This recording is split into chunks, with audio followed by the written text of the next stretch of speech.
பச்சை சட்டை வணக்கம் அண்ட் வெல்கம் டு நால்னா முறுக்கு வித் மீ ஆர்ஜே பாலாஜன். டிங் டக் டிங் டிங் டிங் டக். என்னடா ஆர்ஜே பாலாஜி பேசுகிறாரேன்னு பார்க்குறீங்களா? யாருக்கெல்லாம் நால்னா முறுக்கு இல்லைனா பச்சை சட்டை கேட்டுகிட்டே வந்து வீட்டு வேலை செய்கிறதோ இல்லை டிரைவிங் பண்ணும்போது கேட்குறதோ பிடிக்கும்னு சொல்லுங்கள். ஏன்னா எனக்கு அது ரொம்ப பிடிக்கும்.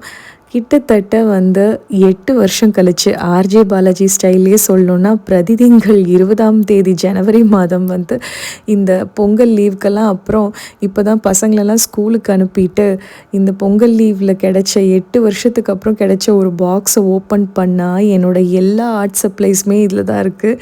ரொம்ப ஹாப்பியாக இருந்தது.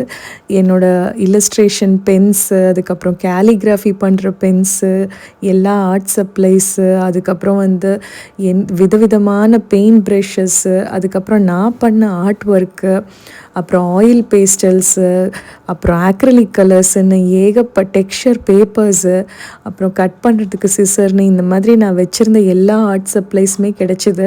இங்கே பாருங்கள் 6B பென்சில்லாம் கலெக்ட் பண்ணி வச்சுருக்கேன். இந்த மாதிரிலாம் பென்சில் இருக்குது நான் வச்சுருக்கேங்கிறதே ரொம்ப சந்தோஷமாக இருந்தது. நான் ரொம்ப எக்ஸைட் ஆனனோ இல்லையோ என்னோடய பசங்க ரொம்ப எக்ஸைட் ஆகியிருந்தாங்க. இதெல்லாம் நீங்கள் வச்சுருந்தீங்களாம்மா அப்படின்ட்டு. இது எல்லாத்தையும் பார்க்கும்போது சின்ன வயசில் எல்லா காம்படிஷனுக்கும் ஒன்று விடாமல் ட்ராயிங் காம்படிஷனில் போனது தான் ஞாபகம் வந்தது. பொங்கல் கிளீனிங்கில் கிடைச்ச பொக்கிஷம் தான். These are the things that makes life so happy for me. Very very happy.